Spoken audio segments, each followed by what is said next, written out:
بسم اللہ الرحمن الرحیم۔ ناظرین، میں آپ کو اپنے چینل نالج از پاور میں خوش آمدید کہتا ہوں۔ آج میں آپ کو تخلیق انسانی کے مراحل اور مقاصد کے بارے میں معلومات مہیا کروں گا۔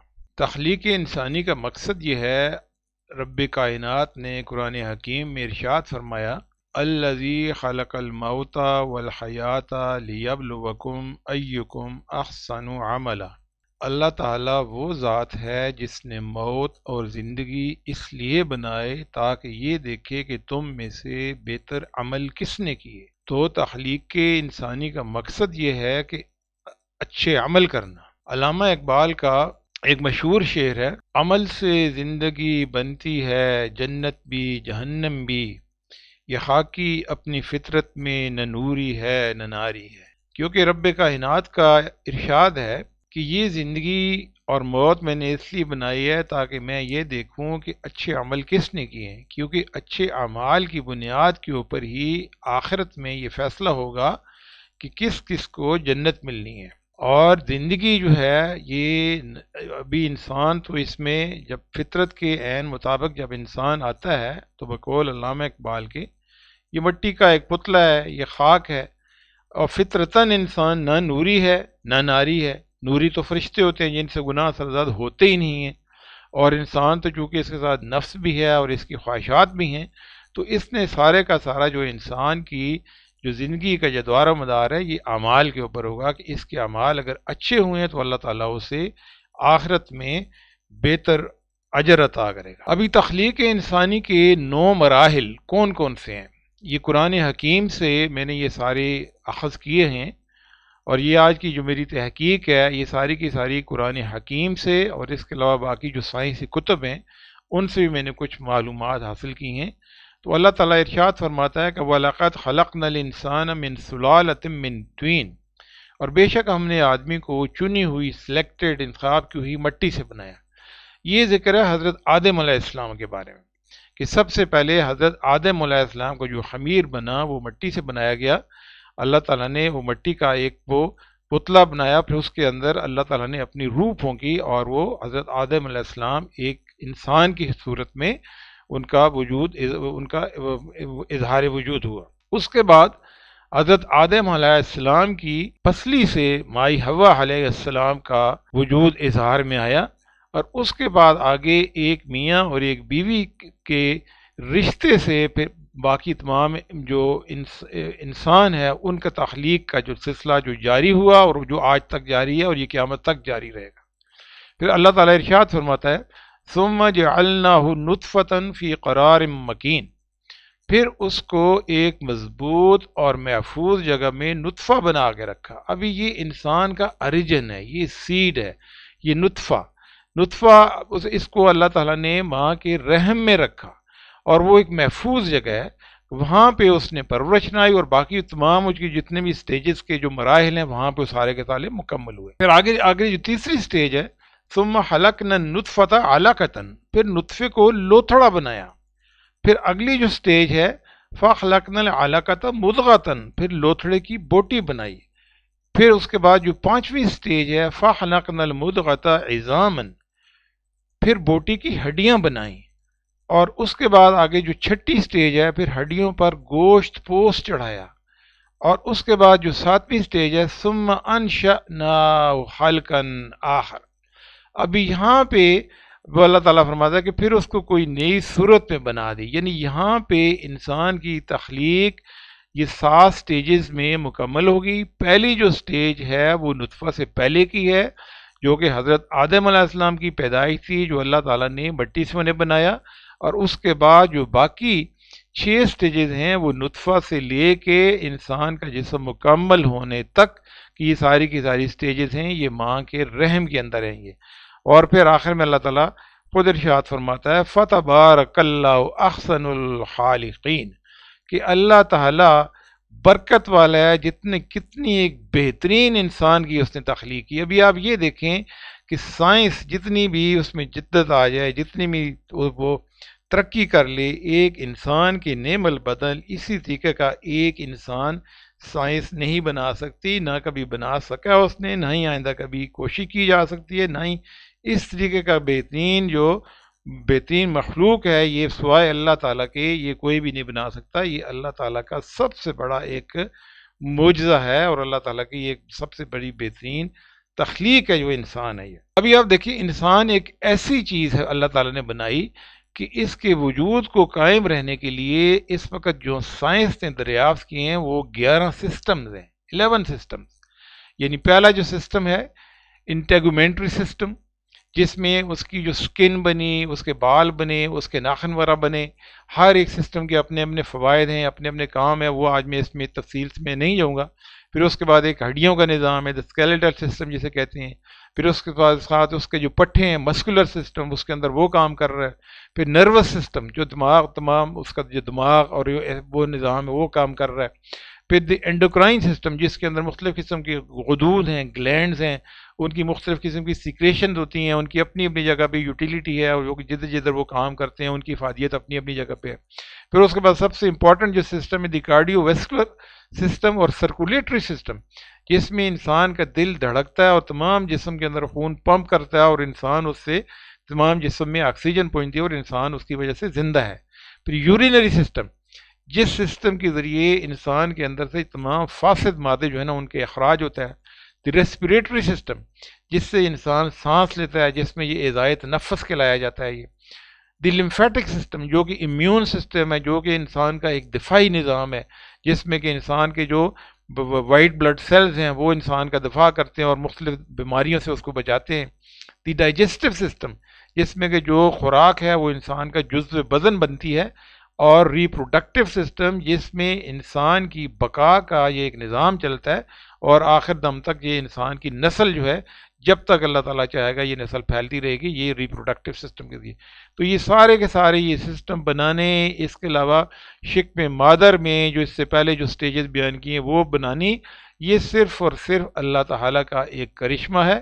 فَتَبَارَكَ اللَّهُ أَحْسَنُ الْخَالِقِينَ، اللہ تعالیٰ برکت والا ہے جس نے انسان کی ایک بہترین تخلیق، انسان کو بہترین تخلیق انسان اس کا نمونہ ہے۔ ابھی اگر ہم یہ دیکھیں کہ زندگی کے مختلف مراحل کیا ہیں، جب انسان کی پیدائش ہوتی ہے تو وہ شروع میں اس کا ولادت کے بعد بڑا معصوم ہوتا ہے، بالکل وہ پنگھوڑے میں ہوتا ہے، ماں کی گود میں ہوتا ہے۔ پھر اس کے بعد بچپن شروع ہو جاتا ہے، وہ کرالنگ شروع کرتا ہے، پھر کھڑا ہوتا ہے اور ماں باپ اس کو دیکھ کے خوش ہوتے ہیں۔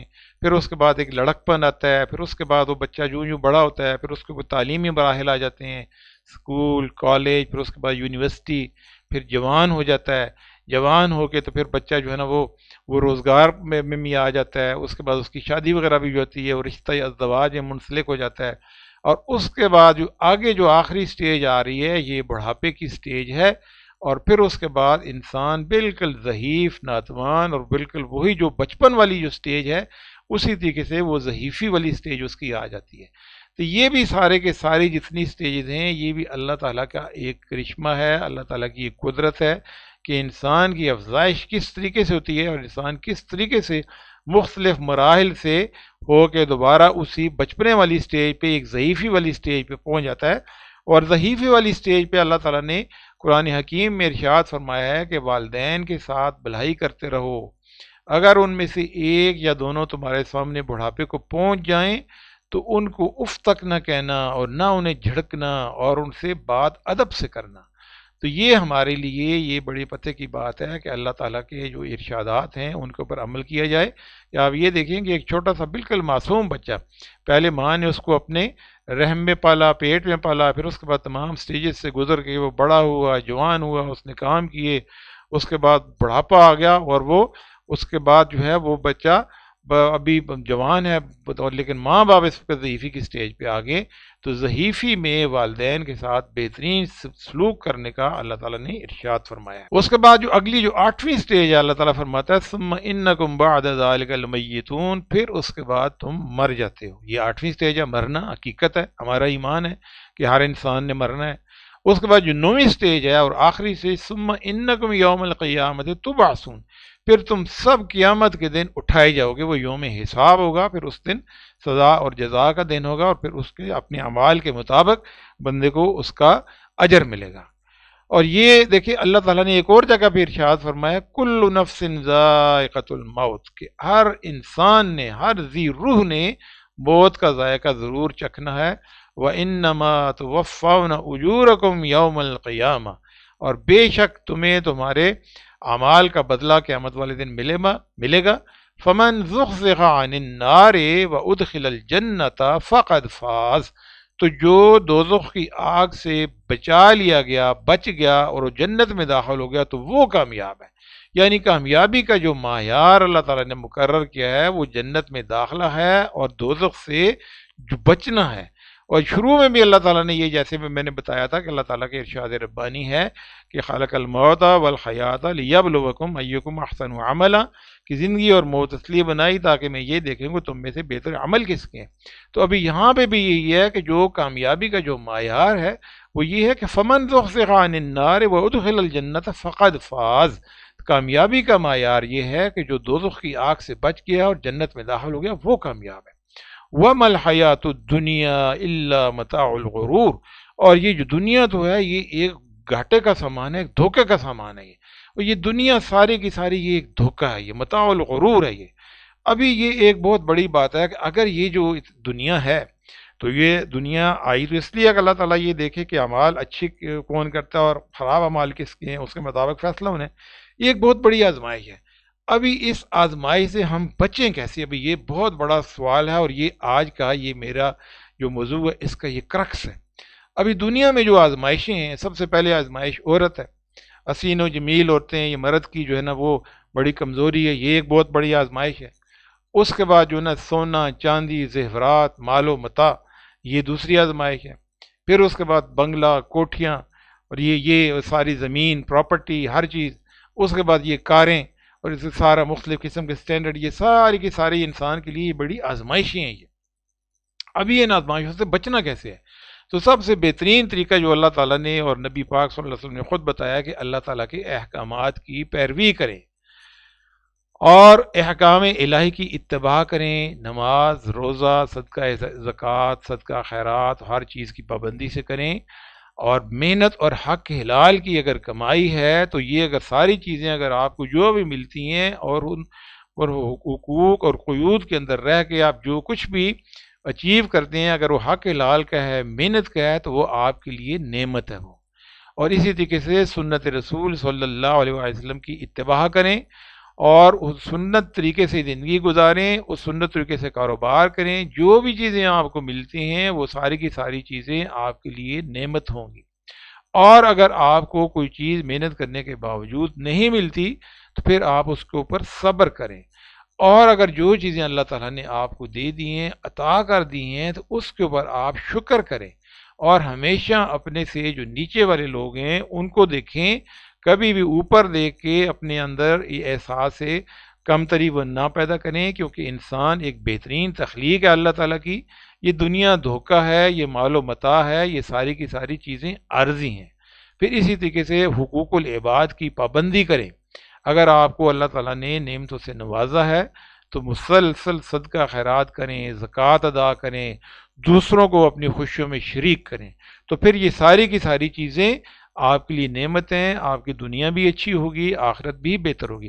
لیکن اگر آپ نے صرف دنیا میں ہی اپنے آپ کو الجھا دیا، مال و متاع میں، زیورات مکان بنگلے کوٹھیاں جائیداد کاریں، اور آپ نے اللہ تعالیٰ کے حقوق کی پابندی نہیں کی، صدقہ خیرات نہیں کیا، غریبوں کا خیال نہیں کیا، اپنے سے جو ہلکے لوگ ہیں ان کی اگر بہتری کا آپ نے نہیں سوچا، تو پھر آپ کے لیے یہ دنیا بہت بڑی آزمائش ہوگی، جو کہ آپ کے لیے بعد میں ایک مصیبت کا یہ ذریعہ بن جائے گی۔ اور اللہ تعالیٰ کی جو سب سے بڑی نعمت ہے وہ ہے صحت، تندرستی ہزار نعمت ہے۔ اگر آپ کے پاس کچھ بھی نہیں ہے، اگر آپ صحت مند زندگی ہیں، یعنی دو چیزیں، ایک تندرستی ہے اور دوسرا ایمان، یہ دو بہت بڑی نعمتیں ہیں۔ اگر آپ تندرست ہیں تو تندرستی ہزار نعمت ہے۔ اگر آپ کا خاتمہ ایمان پہ ہو جاتا ہے یہ ساری چیزیں پیچھے رہ جانے والی ہیں۔ آپ کے ساتھ آپ کی بیوی بچے بالکل نہیں جائیں گے، سونا چاندی زیورات یہ ادھر ہی رہ جائیں گے، آپ کی کوٹھیاں بنگلے ساری کی ساری چیزیں یہ پیچھے وارثوں میں رہ جائیں گی، آپ کی گاڑیاں مال و متاع ایون آپ کے کپڑے، آپ کی جرابیں تک جو ہے نا یہ پیچھے رہ جانی ہے. قبر میں آپ نے اکیلا جانا ہے. کفن کسی کو نصیب ہوا تو وہ ساتھ جائے گا، بعض کا کفن بھی نصیب نہیں ہوتا. ان چیزوں کا آپ نے خیال رکھنا ہے. تو سب سے بڑی نعمت جو ہے وہ تندرستی ہے اور ایمان ہے.